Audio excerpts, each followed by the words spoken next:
Okay. Um, can you repeat the part of the stuff where you said all about the things? The things?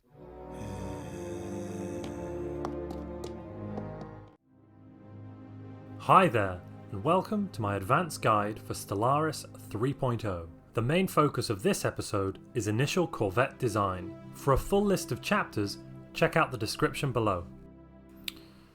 Here we are in the Othethi Interplanetary Assembly. The year is 2207. We have our capital world, which we are filling up nicely. We've got our first colony here, and our second colony, which is still on the way. Here on Tritonis, another generator district has been completed, so I'm going to go over to my capital and I'm going to unemploy one of my clerks. That's going to give me slight unemployment, but what's going to happen is that clerk's going to move over to this planet where this free job is eventually at some base rate due to the auto resettlement. So that's going to get him there as soon as possible. Now here in Porima, we've actually found some real proper aliens. This is definitely going to be an alien civilization. I can tell that because it's one of the proper ship types. So I'm going to immediately set somebody to do the first contact envoy thing. And I'm also now going to be attempting to make sure I get these systems along here. Perhaps I can even take this system, Farima, from them before they manage to finish surveying it. So actually I'm going to just send my science ship straight away over to there to grab that. Something that can be really important to your early game economy and getting it going is minor artifacts, and using them, selling them specifically to get plenty of energy to then use that for other resources. So to access them, I'm going to either click here on Unity or open up the Society Management. So I'm going to do that, and then I'll get this tradition window. I can follow along here to relics. Now, as you can see, I've got 5 minor artifacts here. I can at the moment either sell them for 500 energy apiece or celebrate diversity. Well, I'm not going to be celebrating diversity because that's going to give me 6 months worth of unity, which is fine but not really worth 1,000 energy. Instead, I'm going to sell a few of these just to really push my energy up, and then that'll allow me to buy some minerals and do some things on my capital. So I'm going to buy a city district here to then access one of these locked building slots, because I'll be using that to throw in probably a hollow theatres to balance my amenity problem. As well as on this planet over here, I'm going to throw down another generator district. When you start getting to around between 7 and 10 population, you're going to be running into some amenities issues. So your planet designation is no longer going to be colony. In this case, we have a generator world. That's not going to be providing a big amenities bonus. We are going to be getting some amenities from our specialists. Here they are producing 5 amenities each. But our planet has a base usage of 5, and our pops, as we get more pops, each pop uses more amenities. Now, the lower the habitability of a planet, the higher the amenities usage of your population, and that scales quite a lot. So at 0% habitability, you require double the amenities, or plus 100%. Here I'm at 80%, so that's 20% below 100, so I'll only require an extra 20% amenities. Now what I'm going to do to deal with that, I've kind of got a couple of choices. The first choice I could do, I could simply wait till I get to 10 population on the planet and upgrade the planetary administration, because the planetary capital actually provides you with amenities and more amenities. And when you upgrade it to planetary administration, you'll get administrator jobs, and administrator jobs provide quite a few more amenities than your specialist colonist jobs. Or I've got a second option, and that will be to distribute luxury goods. And that's something I'm going to do with that extra energy I've got from selling the minor artifacts. I'm going to do it at this point as well, because now it's only going to cost me 100 consumer goods. The price of this distribute luxury resources is going to go up by 100 consumer goods for every 10 population you have on the planet. So at 0 to 9 it's only 100, at 10 to 19 it's 200, at 20 to 29 it's 300, etc, etc. So what I'm going to do is I'm just going to buy 100 of these amenities, 100 of these luxury goods, and then I'm going to use them here to distribute luxury goods. Now this is going to last 10 years, which should be well into the time that my population is getting up to 15, 16, 17, 18 pops on the planet. At which point I'll probably need to readdress the amenities issues around the 18 to 20 pop mark. If you really wanted to optimize this, you'd probably wait till you got a -1 amenities on the planet, but at this point I'm just going to happily and comfortably sit there and do it at 0, just so I don't forget. As you get to larger planet sizes, you're going to want to not do this distribute amenities, but instead speak to the artisan troop about exhibiting an art monument. Now this decision here only costs 600 energy, and it's going to give you 15% amenities and 50% immigration pull. Now that, of course, isn't quite as good as the 25% amenities. You don't want to do it until you're at a point where 600 energy is definitely worth a lot more than the number of consumer goods you're going to be using, which is probably around the 3 to 400 consumer good mark, which is between 30 and 50 population on the planet. Though having said that, at that point, I suspect you should probably have your amenities already balanced and not be relying on this luxury resources distributed. So just briefly looking here at the technology option for engineering, the improved Corvette hulls is as expensive as the carrier operations, but actually carrier operations is going to give me access to hangar bays in my star bases, which is a really good module. Standardized Corvette patterns is fine, but actually I think I'd prefer the carrier operations at this point. And we've established communications with the underground people, so let's quickly take a look at them. Let's tell them to explain themselves, and then we're going to ask them to coexist, because there are kind of two options here. Either we don't ask them to coexist and we tell them to submit or be destroyed. We'll get access to lots of extra districts on the planet. Well, quite a few, but in this case we'll just get 2, and we'll get the subterranean liaison officer, which is going to provide us lots of amenities, actually. Lots of amenities and trade value on this planet. So we look here at Tritonus now. So now that's going to be providing us an extra 3 amenities and 6 trading value, which is really nice. That's going to completely balance our amenities on that planet. Now, in terms of physics research, I've got options here. So I've got the increased survey speed. The earlier I take that, the better, because surveying is not going to be important in the mid to late game, not at all. We'll have surveyed as much as we can. Unless you're running on some sort of huge map with basically no AI, that's really not going to be a problem. So we have the global energy management. Now that is now a fantastic technology. This building is going to provide you extra energy credits to your technicians and another technician job. But at the second level, with the upgraded level, it's going to provide, at this point, +1 technician jobs per district that you have, and that's really cool.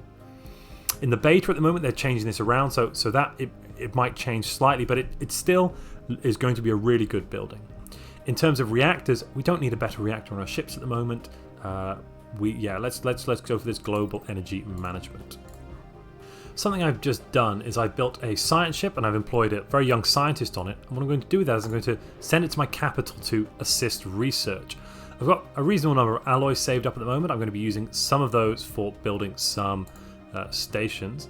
But what that is going to do to my planet here is it's going to be this nice plus 10% bonus to my science across the board, which is translated into about +8 science.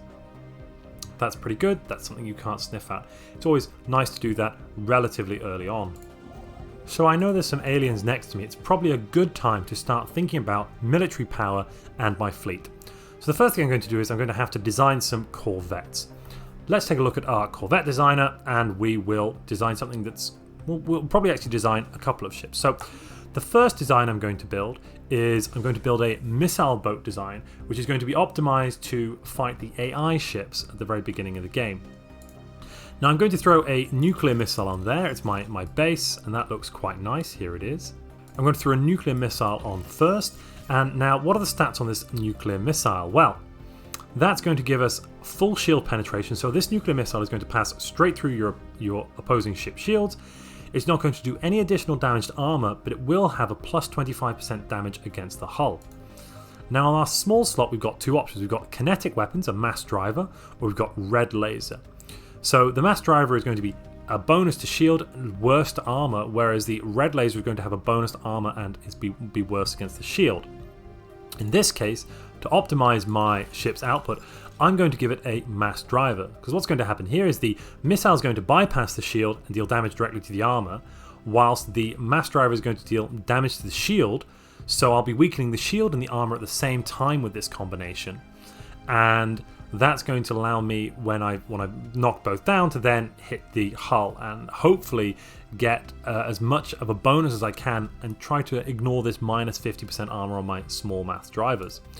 Otherwise, I'm just going to click autocomplete here to see what comes in, and we've got our hyperdrive, that's good. And we're also going to run 2 armor and 1 shield. Now the reason I'm doing this way around is this is going to give me extra power, and extra power is actually going to give me a small increase to my damage output, as well as an increase to my evasion, and evasion is an important stat. I'm not quite going to go into the specifics of what evasion means to us at this point. I'm merely going to design ships, but beneath this, let me just say that a high evasion is really healthy for your corvettes. It's going to reduce the amount that your opponent can hit you. Now, this is the first design I'm going to build, and this is going to be my majority ship. Later on, we're going to find that there are fighters in the game, as well as it's possible that your opponent is going to have picket designs. Now, a picket design is this picket ship here, which will have a P slot either for sentinel point defense, and that'll be our anti-missile defense, or flak batteries, as well as 2 small slots. Now, I wouldn't recommend you build a picket ship. First off, you don't know if your opponent's bringing missiles in. If they are bringing missiles in, it's better to bring something like a fighter or a carrier, or actually most of the time it's better to just have a higher damage output and knock the missile shooting ship out than it actually is to throw around something like point defense.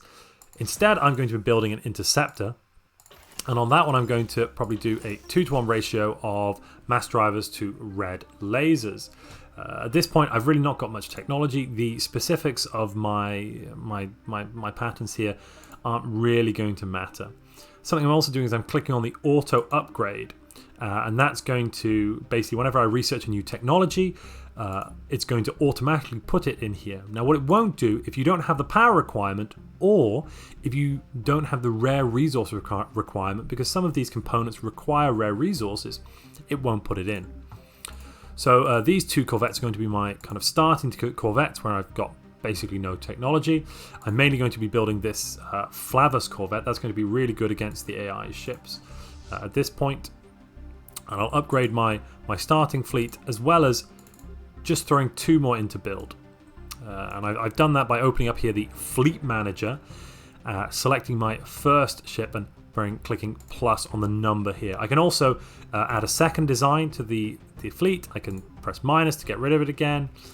This here is really useful for managing your fleets and getting them to be the composition that you want. Because all you have to do is click on this reinforce all button here, and you'll start producing new ships. So it's a really good feature that they implemented. Fantastic. And now Tritonus, not only did we have that pop migrate, but we're now at 10 population. So it's 2209, and we're now ready to upgrade the building here, the planetary administration. Now I've surveyed this system, Perima, I'm going to try and steal it. There's 2 reasons. That first off, it's a great choke point here. If there are aliens to my east, it's going to stop them coming in west here, as well as provide me a good location to build a star base and a defensive exit to my planet, to my space. Now, we've come to the point where migration is impacting our capital. Now, this isn't actually a problem. This is okay. We're currently losing 6.5 pop growth, so almost all of our pop growth on our planet here, our capital, is moving to other planets, and that basically means we're not going to get new pops here for a while.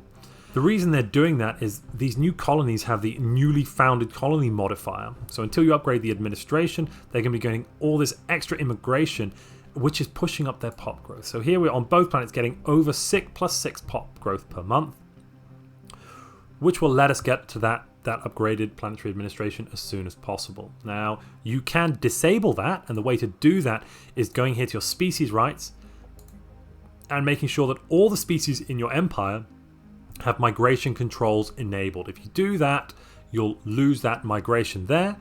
I'm looking to recruit an admiral here for my newly created fleet, this small fleet here with 5 ships. What are my choices? So I've got the long leader lifespan. That's quite good. That'll mean I'll get as much experience as I can, and the more experience you get, the higher level you get, and for each level you're going to get a small bonus to your weapons output.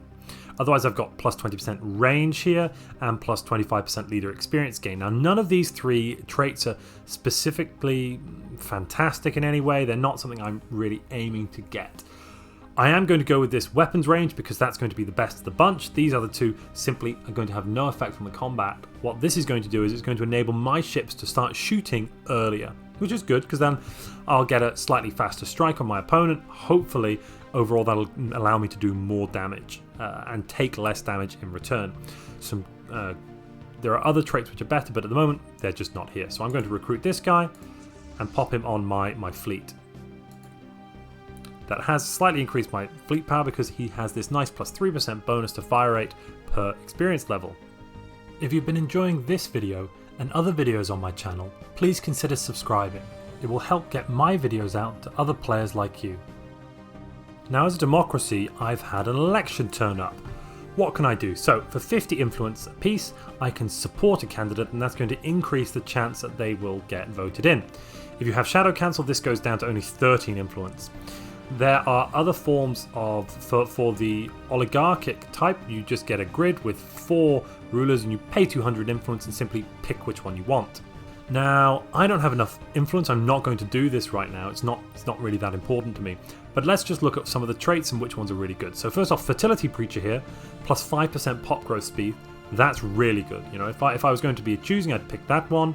We've also got increased mining here, that's from our this leader, that's pretty good, as well as mining station output. These two are both helpful for our economy.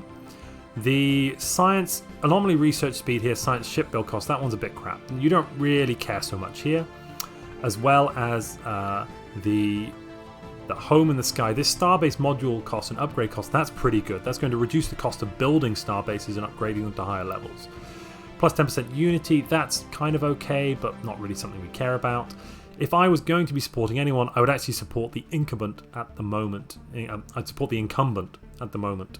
And I'm going to take the reduced starbase upkeep, because that's going to be slightly better than the Empire Sprawl, but overall, not really too much of a change. Fantastic, so we've actually elected the Fertility Preacher, which is previously the governor on our capital. And now Montu is the governor. So Montu has been relegated to regional governor level, which is fine. We're very happy with that, I suppose. I mean, we could just... There we are. Commissioner General Montu has been elected. Fantastic news. Our supreme leader is dead. We have no ruler. Long live the supreme leader. So I've completed contact with the Delta aliens. I believe those are the aliens to my east. Which should I choose? So I can either increase the spy network growth on them. That's fine. I can increase their happiness with me, or I can reduce their spy network growth on myself. Now I'm actually going to pick the reduced spy network growth on me. That's going to reduce the amount of time, that's going to increase the amount of time it takes for them to understand my power level and things like that, which will just kind of give me a bit more breathing room to work out what's going on with them. And let's see what they're doing. They live on tropical worlds and they don't really like me very much. Well, I might throw an envoy in to improve relations and one in to build a spy network immediately. The espionage tab is here. And we're going to see that this one can go up over time. But they are xenophobe, fanatic, militarist. Okay. So what I'm going to do actually at this point, I'm going to upgrade this starport into a starbase, as well as upgrading Unaria. Those are going to be my 2 of 3. This one I'm going to kit out for the military. I might put some anchorages there. And part of the reason I'm doing this one is I'm trying to secure my borders basically to this threat. I'm also probably going to build a starbase at Rim, but that won't be until here at Kurus, until I've got the starbase on Kurus, so the trade can actually flow back. Now this planet here, Lunissus, is currently in a frontier sector, and I should really change that. So I'm going to click plus on there, add it to a new sector. That's just going to give it some time, and then it's going to be in here. And now I'm going to choose a leader to throw down on there. So I'm actually going to choose the environmental engineer. I think I'd prefer that one as a leader. But what that's going to do is he's going to give me some innate bonuses here to reducing my crime, increasing my resource output, as well as reducing empire sprawl. So it's always important to not leave things in frontier sectors, because that's going to reduce the overall output of those planets in those systems. So whenever you conquer new worlds or acquire new worlds, or whatever euphemism I guess you want to use, you should always put them in a specific sector, not leave them in a frontier sector. That's where I'm going to leave this episode. If you've enjoyed it, please leave a like. If you've got any feedback, please leave a comment. And if you'd like to see more content like this, please subscribe. If you'd like to support this channel on Patreon, check out the link in the description.